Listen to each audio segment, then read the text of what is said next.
Hello everyone, this is the Sports Spiral, and today I'm going to pick Week 16 of college football, so please make sure to subscribe, and I'm just going to get right into this. We have all the conference championships this week, so that is going to be very exciting, but this is like the last regular week before the bowl games, so it's kind of like if you can't play this game because of COVID, it's going to be canceled. So we've had a lot of cancellations already.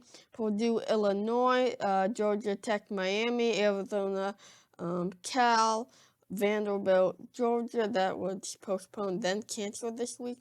A conference championship, Louisiana versus Coastal Carolina, which that's a shame for Coastal Carolina. They were quite the underdog story this year. And then some others, but we still have a bunch of good games this week, so I'm going to get into my picks.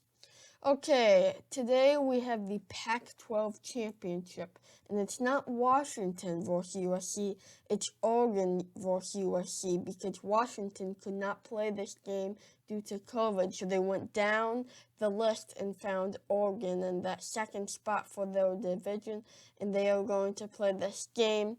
USC, it's not like, even though they're undefeated, they had to battle to win versus UCLA. They're definitely not playoff worthy, even if they win this one. The Pac-12 is just a mess this year. So, yeah, I've got USC 34-24. I think Oregon can keep this kind of close, but not enough offense from Chuck and the Ducks to win this one. Okay, then we move to Saturday, where we have Northwestern versus Ohio State, the Big Ten championship. This could have major playoff implications, because if Ohio State were to lose this, it would be a big upset. I don't think they would be playoff worthy. What are they now? Fourth? And they're undefeated. So if they have one loss, they'll be out of it. So, yeah, Ohio State didn't have enough games. They should have had to play 6 to get in, but the Big Ten made an exception, and they're in, and I think it'll be a blowout.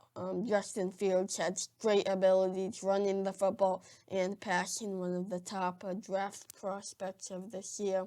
So, yeah, I think the offense just overwhelms this Northwestern defense that is pretty good, but I think Northwestern is just not going to be able to score much points with Peyton Ramsey as quarterback.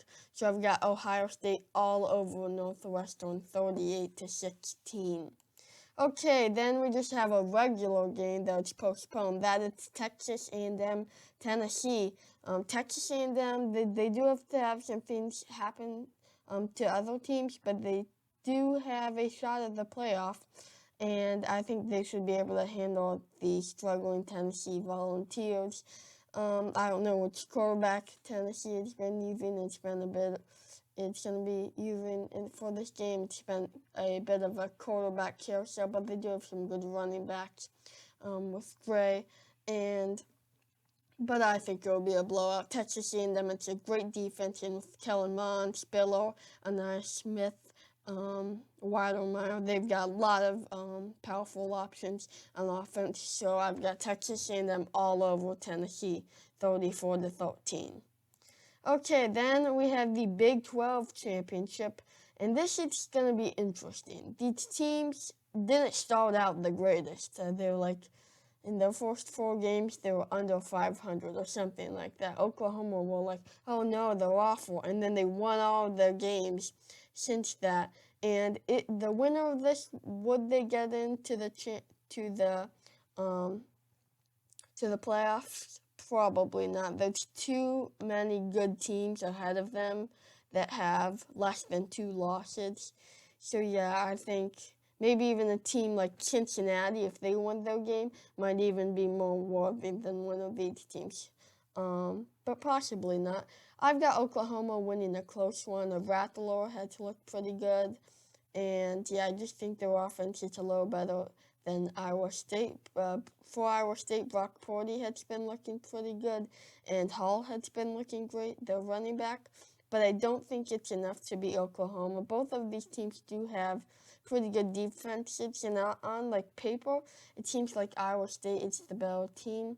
But they just feel like an underdog to me, and I feel like Oklahoma is the better team. So 33-27, Oklahoma is my pick. This should be a great game, though, potentially high scoring. But these defenses are improved. The Big 12 defenses, it seems like they got better. The Big 12 before was kind of infamous for bad defense. Okay, then we just have another regular game, and that is going to be Washington State versus Utah. Utah won big versus Colorado last week, pulling off the upset, and there's no reason to think they shouldn't handle the Cougars. Bentley has been looking good for Utah, but Ty Jordan, the running back, has been looking great, and I think he leads them to the victory 34-23. Then we have Ole Miss versus LSU. LSU pulled off the upset versus Florida last week, and I think they'll win again here. I think they're on the upward stretch. And it's going to be a close one versus an Ole Miss team that has an explosive offense. And yes, neither of these defenses are great, so it should be high scoring, good offenses. I think LSU should start Johnson again. He was great against the Gators, and they'll put up a lot of points with him against the poor Ole Miss defense. 40-35. This should be a great high-scoring game. Then we have another SEC matchup, Mississippi State versus Missouri, and Missouri lost a big one to Georgia, and I think they will recover against a struggling Mississippi State team. The air raid, at some points, it's looked great this season, and then some defense, it's just completely shut it down. So I think Mike Leach is going to have to rethink his air raid for next year. He's in the SEC, not the Pac-12 anymore. But Missouri should be able to get the win. I think Bazelak will play better. Roundtree will rush for more. So, yeah, 33-20, Missouri is my pick. Then we have Clemson versus Notre Dame, the ACC championship. And yeah, it's going to be great to see these teams go against each other for the second time already.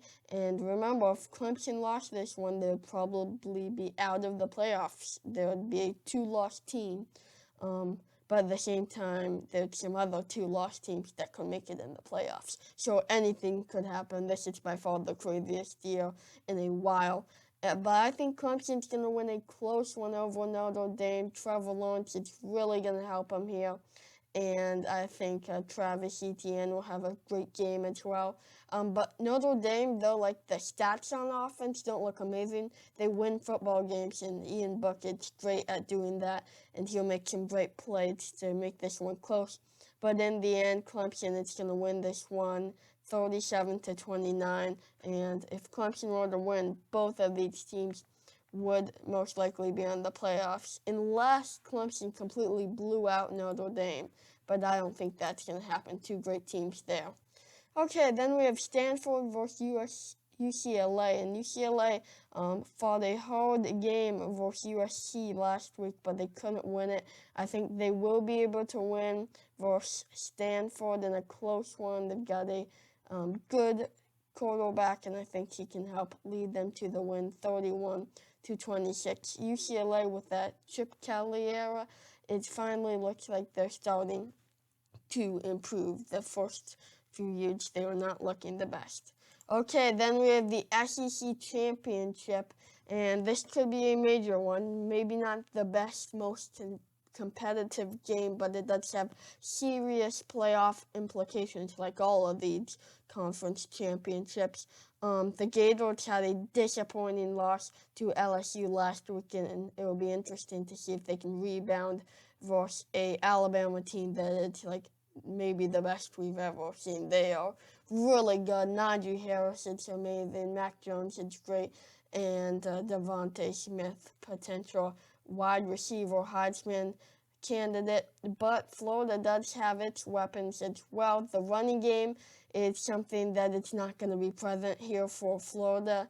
The top rusher is probably going to be Kadarius Toney, the receiver. And then we have Kyle Pitts, who's been doing great, and Kyle Trask, another potential Heisman candidate. Like all of the Heisman candidates are in this game. It's pretty funny. But in the end, I think Florida can put up some points, but they are gonna score the least points of all season. I think they're going against a fantastic Alabama defense. Yes, I said fantastic. They weren't very good in the start of the season, but they have improved exponentially. And this Florida defense, it's clearly not very good. The shoe play from last week, obviously, I don't think that's going to happen again. That will not happen again. But I think Alabama scored too many points, 48-28, and they handle Florida. Okay, then we have one last game, Cincinnati versus Tulsa. This could be a big one because Cincinnati, they had this game versus Tulsa, the regular season game, canceled. And if they won against them twice, that would be better. But they still have a chance to blow them out here, and they've kind of been disrespected by the committee, and I don't know. Well, like teams like Cincinnati, if they're not going to make it in, I don't know. It's possible to just switch to another conference. So, yeah, it's not really their fault, but they are playing with a weaker schedule. But I think if they can handle Tulsa, that will create an interesting situation. I think they will be able to beat Tulsa fairly easily. They have a great defense and a good offense with Ritter as well. 34-19 Cincinnati, it's my pick.